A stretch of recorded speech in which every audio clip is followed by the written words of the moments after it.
Okay. One of uh, one of the viewers asked if I could do a video on dating in China. And so that's what this one is about. Dating. And I guess I should also include in that the topic of marriage to a Chinese girl, because not because I'm married to one, I'm not. Um, Although I have dated Chinese girls, obviously, in the past, and I probably will end up marrying a Chinese girl. Um, but there are a few things that I have to say right off the bat. And the first one is that I don't know, maybe 80% of all Chinese girls, certainly the majority, are primarily just looking for marriage. And that means they don't have, I don't think they feel as though they have a lot of time and energy to waste on like short flings, one night stands, or whatever. But some of them do that. Okay, some of them do. Um, and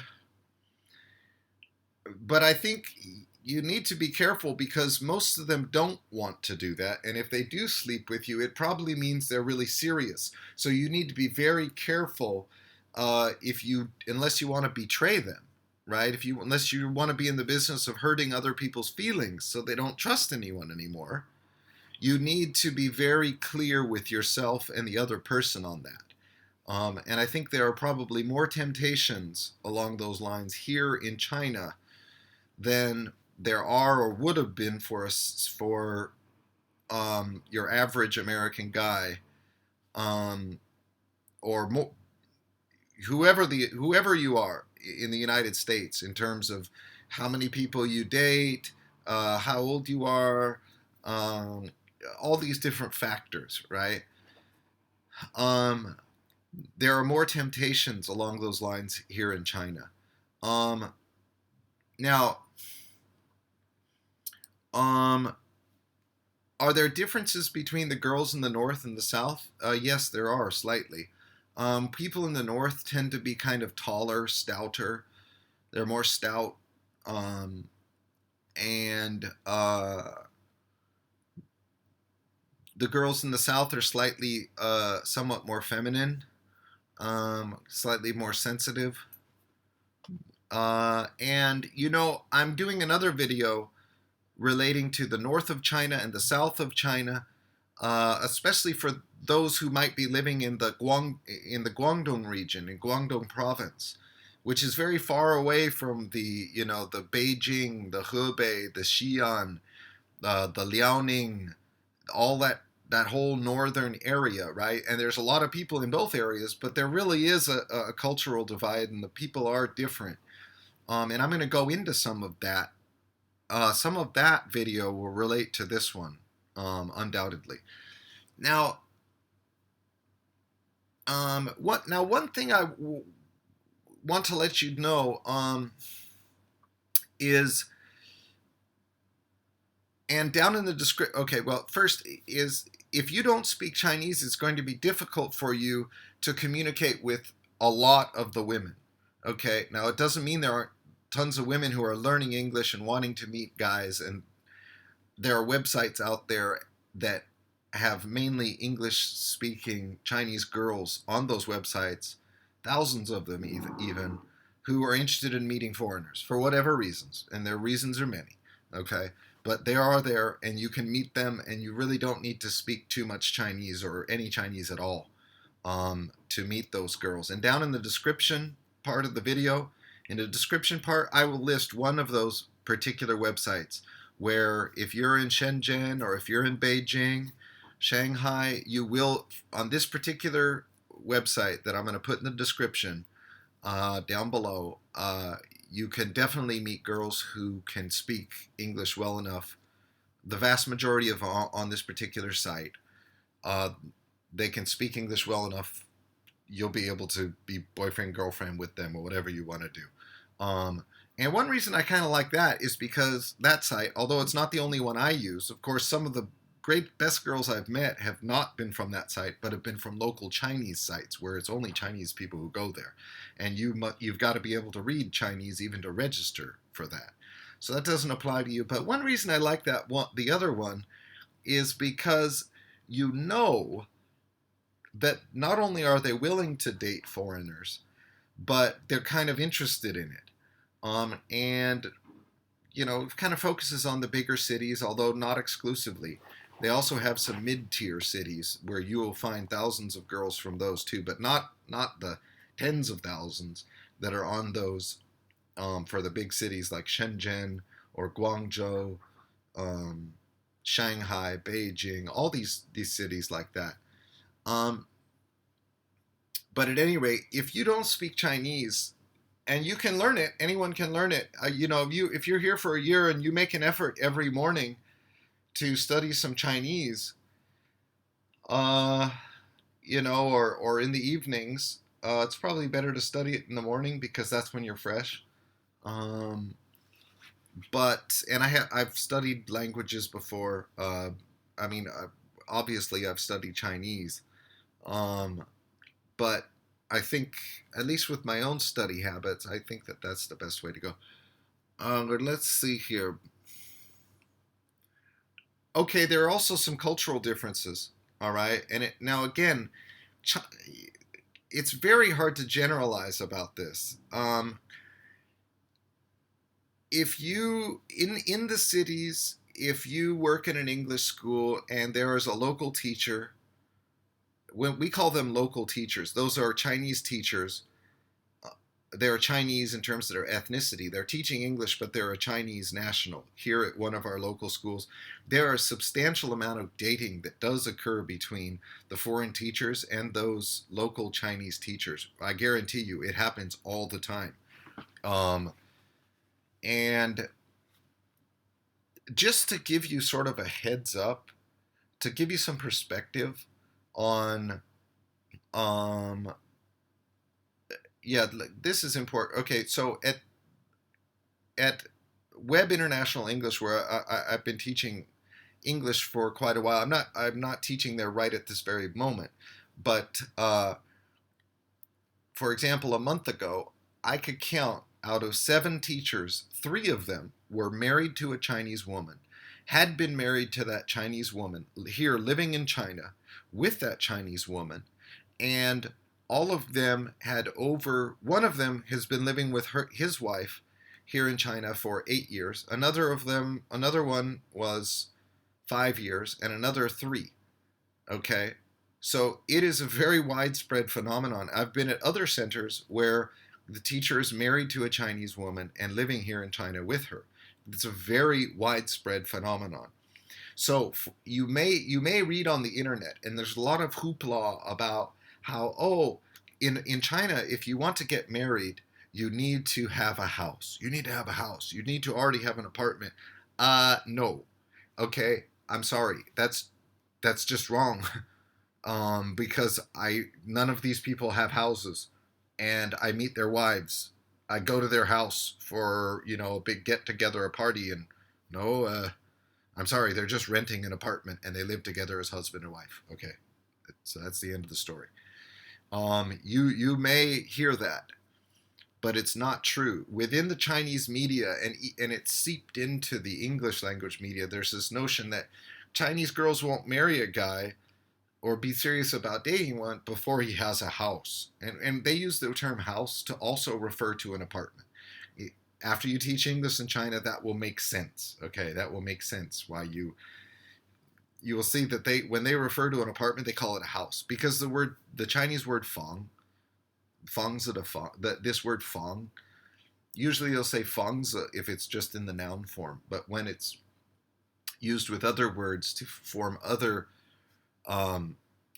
suffice it to say, fang can mean a house or it can mean an apartment. Although you can have a separate specialized word for an apartment if you want it, you can also refer to your apartment just with the word fang. And so when they look it up in a dictionary, they see the word house. Okay? And so they will continually use this. And if you read out there, if you do some internet searches on marrying a Chinese girl, maybe you'll find those. But I just want to set the record straight on that point, that you don't have to be, set up financially to get a Chinese girl to be serious about you. No frigging way. I'm sorry, that is not true. As a matter of fact, quite a few of them will want to marry you very quickly, which comes back to this cultural point. If you marry one of these girls who are like a teacher, they're white collar, they're working in a big city or at least a medium sized city and up, or they're an accountant, or they're a manager, mid-level manager, upper manager, something in a Chinese company, okay? And I don't mean like someone who's just gotten out of college and is now getting their first sales job as a saleswoman, okay? I mean someone who's kind of more established. They're maybe 28, 29, 30, 33, 34. They've got some work experience. They've earned some money. Those people, they might not, they won't be like the majority of Chinese girls where really it's all about marriage, and it's going to be about marriage very soon. They'll start talking to you about that really quickly. All right.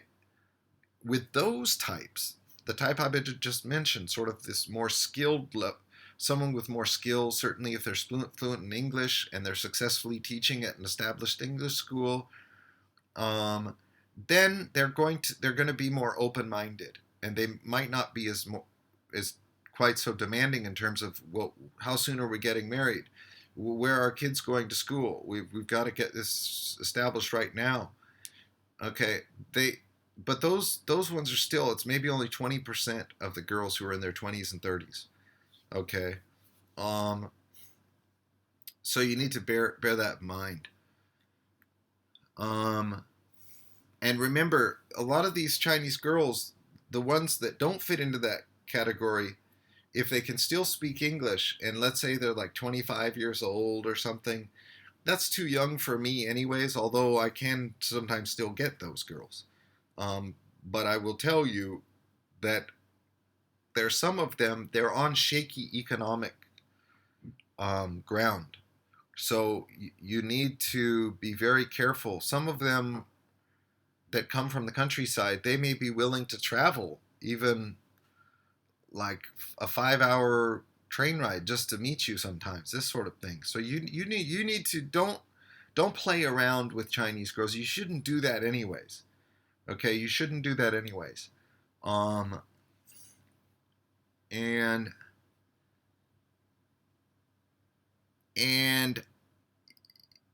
I mean, you may find that if you do, they may report you. I wouldn't go the route of thinking you can just play fast and loose with other people's feelings and trick them about how you feel